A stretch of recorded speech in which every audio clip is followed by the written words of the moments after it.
Hello friends, I hope you all are fine. Welcome to my channel. इस video में हम section 27 cover करेंगे। So let's start. Video start करने से पहले प्लीज़ वीडियो को लाइक करना और चैनल को सब्सक्राइब करना। तो अब हम पढ़ते हैं सेक्शन 27। हमने लास्ट वीडियो में सेक्शन 26 तक कवर कर लिए थे। ये उसी की कंटिन्यूटी में है, मतलब ये भी चैप्टर 3 में है। हमने अभी तक पढ़ा था प्रॉपर्टी कब पास होती है, बट यहाँ से हम पढ़ते हैं सेक्शन 27 से कि टाइटल कब पास होता है, सेलर से बायर टाइटल कब जाता है। ठीक है, तो यहाँ बात करते हैं ट्रांसफर ऑफ टाइटल की। तो सेक्शन 27 देखते हैं। Sale by person not the owner. कौन पर्सन सेल कर रहा है? जो कि ओनर नहीं है। ठीक है, अब हम ये देखते हैं कि ओनर वो क्या है, जो बंदा बेच रहा है, मतलब जो सेलर है वो कोई ऐसी सेल कर रहा है जिसका वो ओनर ही नहीं है। तो क्या जो बायर है उसको गुड टाइटल मिलेगा कि कोई टाइटल नहीं मिलेगा? देखते हैं। Subject to the provisions of this act and of any other law for the time being in force, where goods are sold by a person, कौन दे रहा है? जो ओनर नहीं है, and who does not sell them under the authority, या तो वो owner नहीं है या वो सेल नहीं कर रहा अथॉरिटी से या कंसेंट से ओनर की। The buyer acquires no better title to the goods than the seller had। क्या यहाँ तक पढ़ते हैं सिर्फ पहले। यहाँ पे बोला है कि अगर सेलर जो बेच रहा है वो गुड्स दे रहा है बायर को, जिसके लिए ना तो इसको ओनर से कंसेंट मिली हुई है देने की, ना इसके पास अथॉरिटी है देने की। ठीक है, और ये क्या है, अपनी मर्जी से बायर को दे रहा है। तो कह रहे हैं जो बायर है उसको बेटर टाइटल नहीं मिलेगा उन गुड्स पे। ठीक है, that buyer acquires no better title to the goods. ठीक है, बट अनलेस, इसके नेक्स्ट में ही क्या बोल रहे हैं, unless the owner of the goods is by his conduct precluded from denying the seller's authority to sell। यहाँ पे क्या है देखते हैं। देखो, यहाँ पे एक रूल होता है, रूल ऑफ एस्टोपल। यहाँ पे वो रूल लगता है।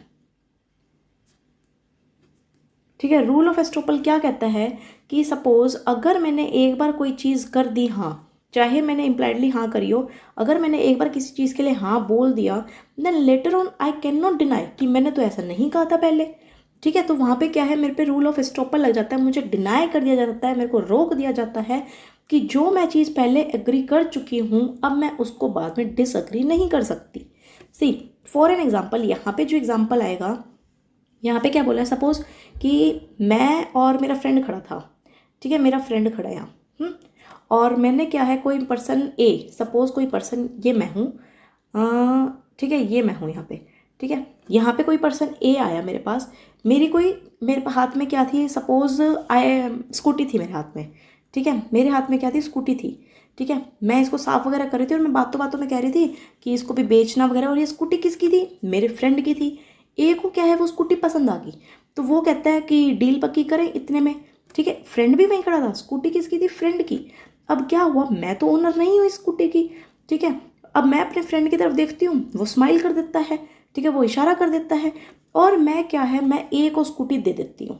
अब कल को जाकर ये फ्रेंड ऐसे नहीं बोल सकता कि मैंने तो बोला ही नहीं था तेरे को स्कूटी देने को, you have given here implied consent. तो इसके ऊपर क्या है, रूल ऑफ एस्टोपल लग जाता है कि अब वो जाके डिनाई नहीं कर सकता बाद में कि मैंने तो ऐसा कुछ बोला ही था, क्योंकि पहले इसने वहाँ पे इशारा कर दिया, इम्प्लाइड कंसेंट दे दी, कुछ भी दे दी।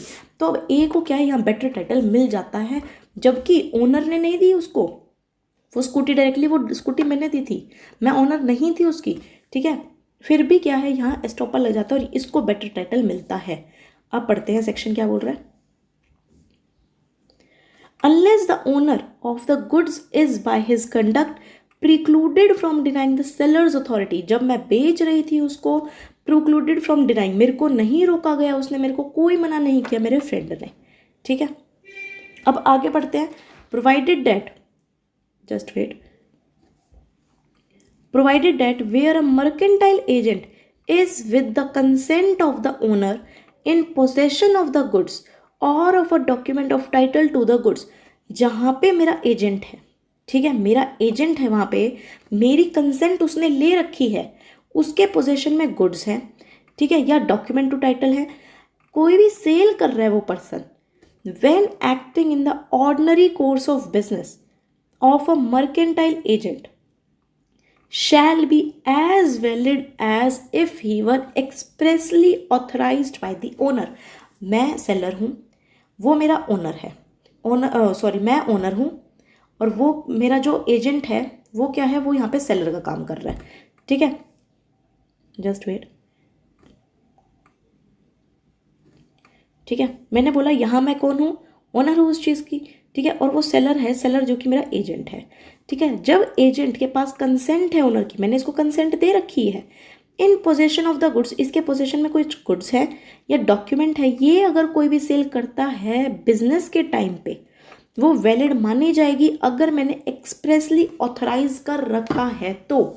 ठीक है, to make the sale provided that the buyer acts in a good faith and has not at the time of the contract of sale notice that the seller has not authority to sell। कि ये जो बंदा बेच रहा है buyer को, buyer ने पहली बात तो ये चीज़ ली हो गुड फेथ में, तो उसको गुड टाइटल मिलेगा, और दूसरी बात उसको ये चीज़ ना पता हो कि ये ऑथराइज्ड ही नहीं था। इट मीन्स कि जो ऑनर ने इसको ऑथराइजेशन दी थी वो इसकी ऑथराइजेशन क्या है, एक्सपायर हो चुकी थी।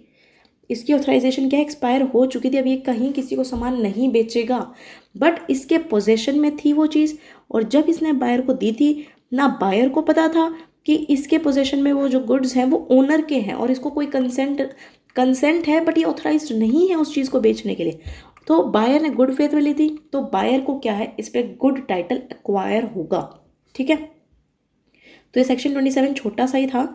ठीक है, अब जैसे फर्स्ट पैरे में यही बोला था, सब्जेक्ट टू द प्रोविजंस, कि जब गुड्स बेच रहा है कोई बंदा जो कि ओनर नहीं है, ना उसको कोई अथॉरिटी है। यहाँ पे क्या एग्जांपल आ सकता है कि सपोज यहाँ पे एग्जांपल आ सकता है कि जो सेलर है वो कौन था, थीफ था, उसके हाथ में ऑलरेडी फ़ोन था मेरे फ्रेंड का, नहीं सपोज ए का फ़ोन था थीफ के हाथ में। अब इसने क्या दिया, बी को दे दिया, बी को भी नहीं पता था, इसने गुड फेथ में लिया, इसको क्या लगा कि फ़ोन तो ए का है, इसको क्या लगा फ़ोन तो थीफ का है, क्योंकि और जो थीफ था उसने तो ए का फ़ोन चुराया था ना। ठीक है, पर मैंने क्या लिया था, गुड फेथ में लिया था, गुड फेथ में लिया था, believing that thief is the owner of this phone. ठीक है, तो यहाँ पे मैंने गुड फेथ में लिया, तो यहाँ पे मेरे को गुड टाइटल मिलता, बट यहाँ मुझे गुड टाइटल नहीं मिलेगा, क्योंकि ये जो बंदा सेल कर रहा है इसके पास ना कोई अथॉरिटी है, ना ये इसके पास कोई कंसेंट है उस बंदे की जिसको वो मुझे दे रहा है। ठीक है, तो यहाँ क्या बोला है, subject to the provisions where goods are sold by a person, जो ओनर नहीं है, ना वो बेच सकता है अंडर द अथॉरिटी, ना उसको कंसेंट है, बायर को कोई टाइटल नहीं मिलेगा चाहे उसने गुड फेथ में लिया हो। अरे जब चोरी का सामान है तो चोरी का सामान तो आगे तेरे को बेटर टाइटल कैसे मिल सकता है। ठीक है, अब इसमें क्या है, एक मैगजिम है सेक्शन 27 में, सेक्शन 27 में मैगजिम क्या है, nemo dat quod non habet. ठीक है, ये क्या बोलता है, section 27 states when any goods are sold by a person, जो बंदा बेच रहा है जो कि उसका रियल ओनर भी नहीं है और बेच रहा है them without proper authority and without consent from the real owner, ना उसको कंसेंट है ना उसको अथॉरिटी है, बायर को कोई बेटर टाइटल नहीं मिलता। तो क्या बोला है, nemo dat quod non habet यही बोलता है कि अगर वो प्रोडक्ट या गुड्स सेलर बायर को देता है तो ही बायर को गुड टाइटल मिलता है। अगर वो गुड्स सेलर का ही नहीं है, उसके ओनर का नहीं है या उसकी कंसेंट के बिना है, तो बायर को गुड टाइटल नहीं मिलता। ठीक है, फर्दर ये क्या बोल रहा है, section 27 can be considered as a general rule which protects the interest. अब ये जनरल रूल है जो रियल ओनर के इंटरेस्ट को बचाता है। If there is any defect in the title of the seller, the buyer will also inherit the same defect from the seller. मैंने यही बोला कि अगर सेलर चोरी का सामान बेच रहा है मुझे, चाहे मैंने गुड फेथ में लिया हो, ये कोई फर्क ही नहीं पड़ेगा इससे, बट है तो वो चोरी का सामान। ठीक है, तो वो क्या है, बेटर टाइटल मेरे को नहीं मिलेगा, मेरे पास भी वो चोर है, मेरे पास भी सेम डिफेक्ट आएगा। But this section does not imply that the buyer title is always bad. पर इसका मतलब ये नहीं कि जो बायर का टाइटल है वो ऑलवेज बैड ही होगा। The basic principle of this rule is that buyer cannot acquire a better title than the seller. जैसे कि अगर थीफ सेल ऑफ करता है स्टोलन गुड्स, बायर के पास भी सेम टाइटल होएगा as of the thief who sold him the goods, जो मैंने अभी ऊपर एग्जांपल दिया था। ठीक है, बट ये जरूरी नहीं है कि हमेशा उसका टाइटल बैड ही हो। तो ये सेक्शन 27 था। छोटा ही था ये सेक्शन भी। नेक्स्ट वीडियो में हम सेक्शन 28 और 29 कवर करेंगे। Don't forget to like, share and subscribe my channel to get notification for new videos. Thanks for watching.